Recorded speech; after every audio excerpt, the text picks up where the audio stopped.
Interface Video presents Fairhope Hospice Today.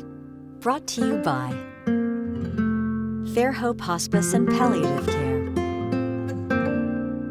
Fairfield Federal Savings and Loan, Fairfield Medical Center, the Fairfield County Board of Developmental Disabilities, Dagger Law, and the Frank E. Smith Funeral Home.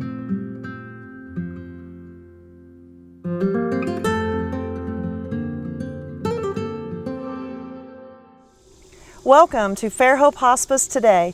I'm Kristin, President and CEO at Fairhope Hospice and Palliative Care, home of the Pickering House. And we are actually here today at the Pickering House, out back in our beautiful seating area. We've got the fountain behind us and the playground, and we actually just had a fawn running behind us, so you might be distracted today by seeing some wildlife, but I also have some employees and friends here with me today. So joining me today is Katie Noll, our education manager.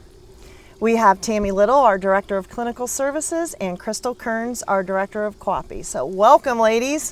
Thank you. Yep, I asked them all to join us today just so we can kind of talk. They're new in their positions here at Fairhope. They've been with us for a little while, but the position changes are new for them. And I just thought we'd take some time today to get to know them and learn a little bit about what they do, how they ended up here with us at Fairhope, and that we're really thankful that you're on board and you're doing a great job. So first of all, let's learn, Katie. Hello. Let's talk a little bit about your history. Okay. So I started out with a degree in education. I graduated from Ohio State, started with Columbus Public, got laid off, and went back to school to become a nurse. Okay. Became a nurse in ICU, worked ICU for a few years, worked labor and delivery for a few years, and then decided to go to hospice. Okay, that's interesting. So your passion, well, we're going to talk about what your role is now at hospice, which kind of ties in, but your initial degree was in education. Yes. So, okay. What made you change your mind? I mean, after leaving Columbus, So, I have always loved helping others, and I've had a lot of illnesses in my family and decided to go into healthcare. Because you can give back to the community.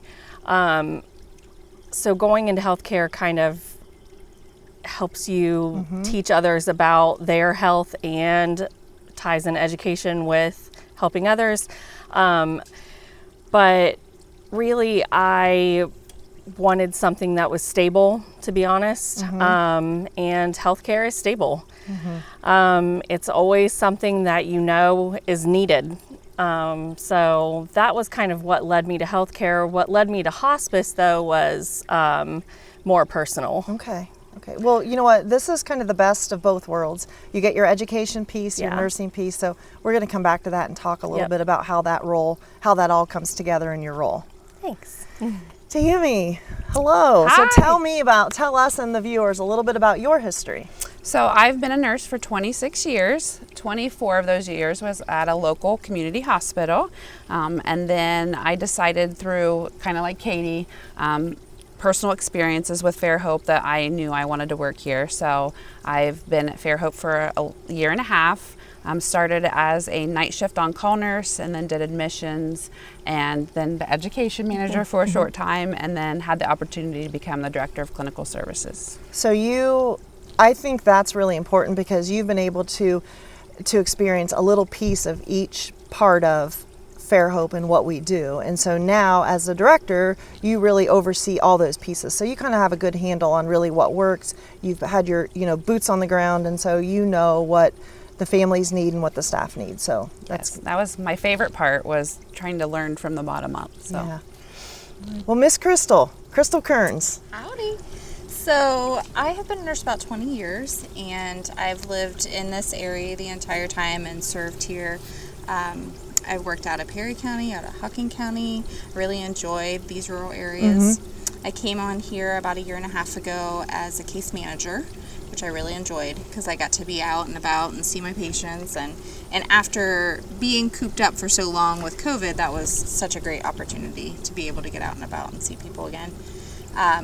I have worked in community health. I worked for a county board of developmental disabilities for a number of years, worked in long-term care, and I've also worked at the hospital. I just enjoy all of those places, and I like to, know different things about different areas. And that helped me a lot when I was doing case management and discharge planning, because the more that you get to know about different patient needs and different areas that they may be in, whether they're their home or facilities, the more that you have to offer to them as a case manager. Yeah. So I just enjoyed all those things. So then when I came on here, I had several family members that were patients of hospice, and I had also interacted specifically with Fairhope as a case manager. I'd done a lot of referrals and things for my patients that needed services, and I knew that this was a great place and that you guys had great services and great things that you did for our community, and that's the type of place that I want to work. I want to work someplace that I can be proud, because I'm representing you, but I'm also representing myself and my family and my community. Absolutely. Your professionalism and your knowledge. And I think, as we talk about your history and how you ended up here, I think it's important to talk about your roles, because as you're talking, I know your stories,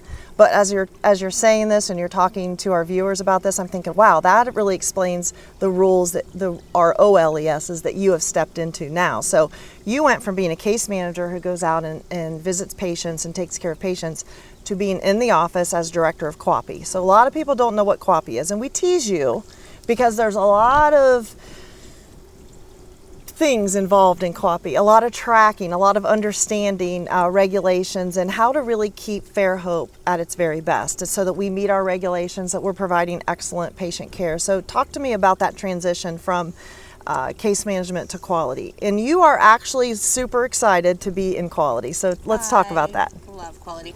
Well, irregardless of what my job has been over the years, I like things a certain way. So I felt like I was kind of built for this sort of situation. Even when I was a case manager, I had spreadsheets, because who doesn't love a good spreadsheet? And I am happy to make you some charts and graphs and, of course, PowerPoint presentations. Yes, she is.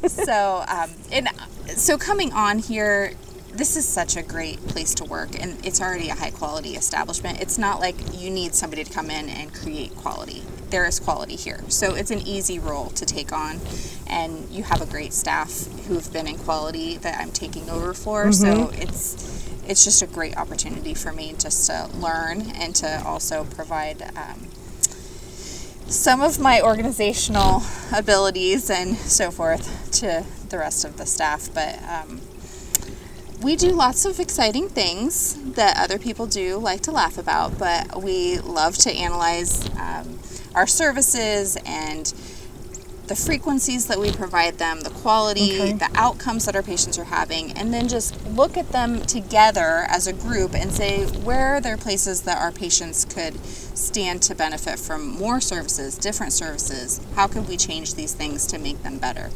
And also, on the flip side of that, quality's job is to help our staff to live their best life. And one of the things that we're tackling is our electronic medical record, which everyone in healthcare knows how much fun those are. Right. But they can also be a great help to us in providing services to our patients. So that's something that we're helping on the staff end to try to optimize that, make sure that they have the information they need, that they can share it with the other providers in the community that we're working with, our partners.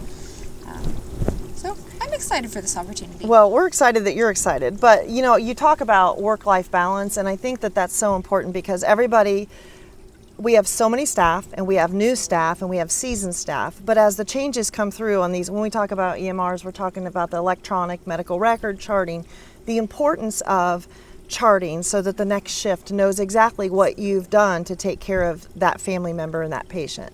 So sometimes those can be situations where we struggle. So you are really working hard to make that a much smoother transition, because we want our nurses and our staff to be able to go home at the end of the day.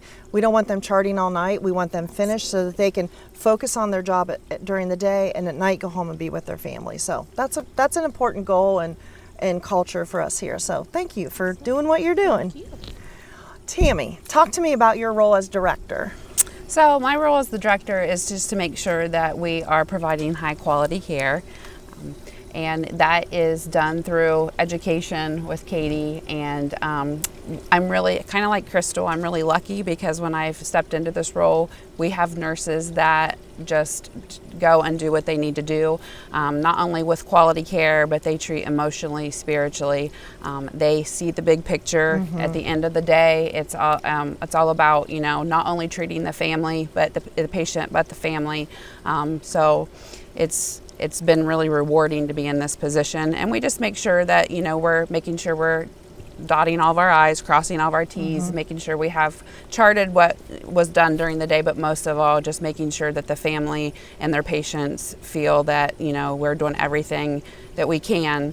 Also that my favorite thing is we do get to celebrate their life. So absolutely, our families feel that, you know, we hear lots of feedback from them about how we've made a big difference in their lives. Yeah, you know, I talk about this a lot on different radio shows or just even talking with families. You know, the care that we provide is end of life care, but we have one chance to do that right. And so I see your roles as ones that help our staff understand the importance of making that right at the most important time, you know, in a difficult time for our families. So, you know, you don't always have the fun stuff either. So you have to look at the bills and you have to make sure that we're, you know, financially fiscal with the things that we spend and buy and do. But one thing that we always say, and I think all of us understand that, is whatever the patient needs is what we do for the patient. So whatever comes first. No one has ever turned away because of their inability to pay.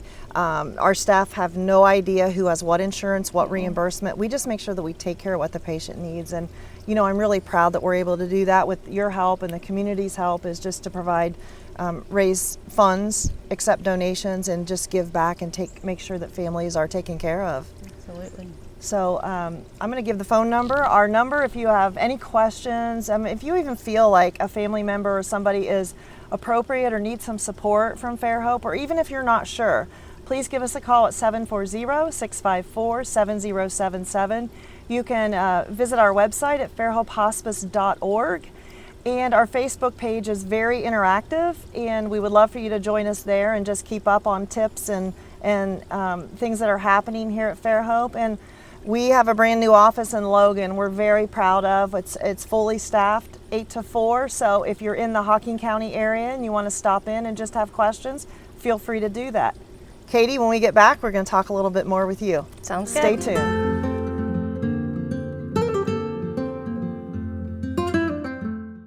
What makes Fairhope what it is our staff. It's always a question that we ask, why do you want to be here with us? And what they most always say is, you've touched my life this way. You know, you took care of this person, or I've seen what you've done and I want to do that. And so the staff that have been here know what it takes. They've been on the other side. They see what it takes to make someone comfortable, to make the family comfortable, and really what kind of support they need. And so I think that's what really makes Fairhope what it is. Fairfield Federal. When it comes to our customers and our community, we go above and beyond to help. Our people make the difference. Personal or business banking, whatever you need, we take it seriously because we know you do. Stop by today at any of our 3 locations and see why the difference is clear. Fairfield Federal Savings and Loan specializes in banking that revolves around you. Member FDIC, Equal Housing Lender. I want a doctor who listens to me. From primary care to specialty medicine, we put your needs first by treating you like a person, not a number. Our primary care team will help you identify your healthcare needs and set goals for success, regardless of where you are in your wellness journey. We care for patients of all ages, with offices that are close to you.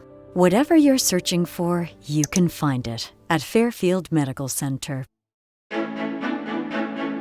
You walked down the aisle and promised happily ever after. Sometimes happily ever after means ending a relationship. We know the conversations are not easy. Deciding what's best for you, your children, and your next steps takes work and communication.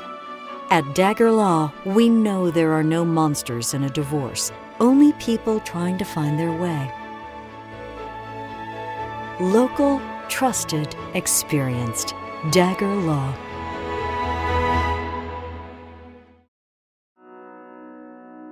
The Frankie Smith Funeral Home and Crematory in Lancaster and the Johnson Smith Funeral Home in Baltimore have a long and wonderful history of serving our community. Feel free to give us a call at 740-653-0652. Stop in and see us at either of our two locations, 405 North Columbus Street in Lancaster and 207 South Main Street in Baltimore. Respect for tradition, regard for change.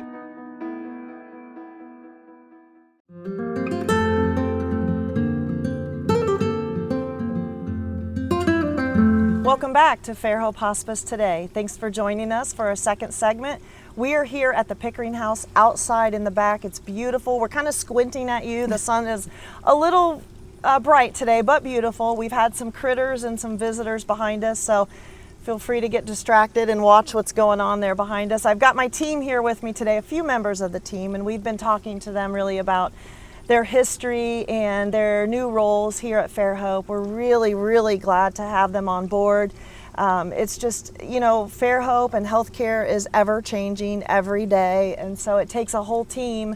It takes a village to raise your children. Well, it takes a whole team to make things work here at Fairhope, as it does really in any agency. And so we're just talking a little bit about their roles and what brought them to us. And I want to start off here by talking with Katie Noll, and just tell us a little bit about your new role. So as the education manager, I'm going to be providing education to not only new hires, but the staff that we still have. And education in healthcare is a continuum. It's ever changing, ever growing. We have standards that we need to meet through multiple systems, whether it be Ohio Department of Health, Medicare, Joint Commission. Joint Commission. I mean, there is just so many things that go into healthcare behind the scenes that I think people don't really recognize that we have to keep up on as an organization, and as nurses. Nurses have to maintain education biannually, so do LPNs, so do home health aides. So education is always continuous in healthcare and social work, and I mean, it's always something that's ongoing. But it's also something that we need to bring out to the community. And one of the things that we're looking forward to doing is educating the community on hospice and our services that we offer, because some people, doctors included, don't know how to say, hey, what about hospice? It can be a very difficult conversation, but it's one that needs to happen, and it probably needs to happen faster than it's happening. Right. And hospice for us isn't about death. It's about the quality of life at the end and honoring the life that that person had. And we are all very passionate about that. And I think that once we start educating the community on that and bringing our services more out in the open, that people will see, hospice isn't a four-letter word. It is a benefit and a blessing that we can bring out to the community that maybe we are missing. So I'm very excited for the opportunity to educate our staff more on the changing policies, the changing, and with Crystal's help, especially with her help on PowerPoints, and Tammy's help. I mean, this is a team, and it has been one of the best situations that I've ever had the opportunity to become a part of. Good, thank you for that. All those points that you talk about are so important at different levels. I mean, the first thing that I think of is, regulatory. There are so many regulatory pieces that we have to make sure that we're doing, and I think sometimes people in the community think, okay, I need hospice, they're going to come in, they're going to do these things, but they don't see all the behind the scenes items that we have to do, that we have to make sure that all our nurses are doing things a particular way under your guidelines and CMS guidelines and regulations. And so there are so many pieces to it, just to make sure that our staff can go in and really do the job that they can do and they need to do. But then you also talk about something that's really important, which is the community and the physicians. That is a really hard discussion for the physicians. And when you talk about, we always say, well, don't wait till it's too late to refer to Fairhope, because there's a really cool stat that I love, and that talks about the fact that when someone signs on to hospice, their life expectancy is increased by 6 to 8 weeks at least, because they become comfortable, not those trips back and forth to the hospital. And just that comfort gives quality. That's what it's about. You teach our staff how to maximize the medications for comfort, keep them at a nice level where they can function, enjoy their family, go out, do a lot of things, and that's so important. So, I think the message that I always try to give to the community is, if you have any questions about it, you see your loved one declining, and maybe the physician has said, this isn't something that we can fix or cure, call Fairhope. Call 740-654-7077. That one number will get you started. You don't have to know all the information. You don't have to know all the details about how to make a referral. You call one number, let us take it from there. And so I think when you talk about a team, that is so important, because from the person that answers that first call, that moves it to intake, that calls the doctor, that meets with the family, even all the way through the end of life and that death, and then our bereavement team steps in for free grief support to all families. I mean, you can't beat any of that. That's so important to this community. And as you can see, we've built ourselves around this community for the last 40 years, and we're, I think, even stronger now than we were. So I'm really proud of you and our team, and all the points that you talk about are just really, really important. We talked a little bit off air in between segments about our volunteers and the importance of it, because you have to be fiscally responsible, and we have to make sure that we're meeting everybody's needs, but yet using our money to the best, to get our most bang for our buck. We talk about our volunteers, and we have close to 100 active volunteers, and what they do for us, it varies. We have classes all the time, and they offer their talents, time, and their treasure. So we have 8 to 8, we have volunteers at the front desk. I mean, so the things that they do, I don't want anyone to feel like those go unnoticed, because we couldn't do what we do without them. Absolutely, Kristin. And I think our volunteers do wonderful things here on site. They go out and see our patients. That's fantastic. But one of the things that folks might not be aware of is that our volunteers do a lot to raise funds for different special projects. And these special funds that they raise, these are over and above the money that we are able to make by providing services and billing insurances. That's just normal healthcare jargon. But the money that those volunteers make, that's the money that we can use to do special things in our community.